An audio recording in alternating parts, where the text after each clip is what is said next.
Hello students, today we will be solving a problem from class 10th biology chapter sustainable management of natural resources.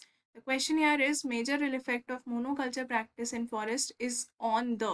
तो जो monoculture practice का effect majorly किस पे आता है? A biodiversity जो large destruction face करती है, B local people जिनकी ज़रूरतें पूरी नहीं हो पाती है, C industries और D forest department। तो हम पहले ये देखते हैं कि फॉरेस्ट से क्या होता है। फॉरेस्ट क्या करता है? हार्बर करता है variety of plant and animal species को। हार्बर करने का मतलब क्या है? सपोर्ट करता है या रहते हैं उसके अंदर बहुत सारे प्लांट और एनिमल की अलग अलग तरह की स्पीशीज। इससे क्या होता है? इससे जो इकोसिस्टम है उसमें बैलेंस बना रहता है। इकोसिस्टम बैलेंस रहता है। इकोसिस्टम बैलेंस कैसे रहता है? क्या है इकोसिस्टम? जो प्लांट्स और एनिमल्स हैं वो एक दूसरे से इंटरेक्ट करते हैं या एक दूसरे के ऊपर को डिपेंडेंट रहते हैं, एक दूसरे के ऊपर डिपेंडेंट रहते हैं और इंटरेक्ट करते हैं। इसी वजह से क्या होता है? इकोसिस्टम बैलेंस रहता है। जो चीज़ें प्लांट को चाहिए वो एनिमल से मिलती हैं, जो एनिमल को चाहिए वो प्लांट से ऑब्टेन कर पाता है। इस तरह एनर्जी का फ्लो होता है। अब अगर मोनोकल्चर का मतलब क्या हुआ?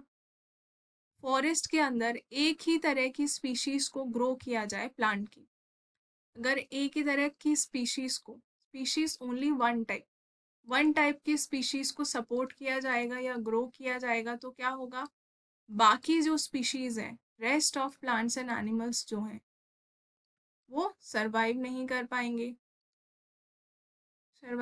पाएंगे क्योंकि वो डिपेंडेंट थे एक दूसरे पे। अगर वो है ही नहीं तो वो सरवाइव नहीं कर पाएंगे तो उनकी हैबिटेट का डिस्ट्रक्शन होगा, उनकी डेथ हो जाएगी। उनका नंबर कम हो जाएगा। ये है major ill effect of monoculture, जिसकी वजह से क्या होता है? इकोसिस्टम में बैलेंस लूज हो जाता है और वो इम्बैलेंस हो जाता है। अगर एग्जाम्पल से समझें तो फॉर एग्जाम्पल एक प्लांट की स्पीशीज को हम सपोर्ट कर रहे हैं, ग्रो कर रहे हैं और वही ग्रो हो रही है, इसी का कल्चर करा जा रहा है और इसकी वजह से यहाँ पे एक इंसेक्ट की स्पीशीज है वो सपोर्ट हो रही है। लेकिन इस इंसेक्ट की स्पीशीज को रोकने वाला कोई नहीं बचा, इसी इसी रीजन की वजह से, क्योंकि एक ही प्लांट की स्पीशीज ग्रो हो रही है। तो जो इस प्रेडेटर को जो सपोर्ट करता था प्लांट या एनिमल, जो इसको फीड करने में हेल्प करता था, इस पे ये फीड कर पाता था, वो प्रेजेंट नहीं है। तो ये प्रेडेटर नहीं बचा, ये भी खत्म हो गया।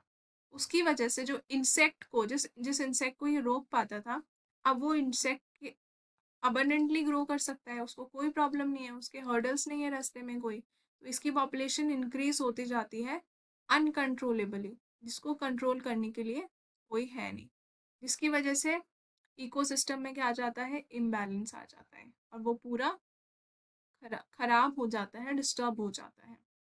तो बायोडाइवर्सिटी पे इसका इफेक्ट पड़ता है, ये हमने देखा। तो इसका जो क्वेश्चन का आंसर है वो है ए। बी, सी और डी क्यों नहीं है? लोकल पीपल की नीड्स तो वैसे भी पूरी होंगी ही फॉरेस्ट से। उन्हें जो जो फूड चाहिए वो उन्हें ऑब्टेन हो रहा है, क्योंकि तभी तो, क्योंकि who is doing the monoculture? They are doing the monoculture. इनकी बेसिक नीड्स तो फुलफिल हो रही है, जो उनको फूड चाहिए, जो उनको वुड्स चाहिए वो उन्हें मिल रहा है।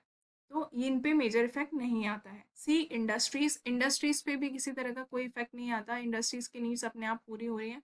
फॉरेस्ट डिपार्टमेंट इससे बिल्कुल भी अफेक्ट नहीं होता है।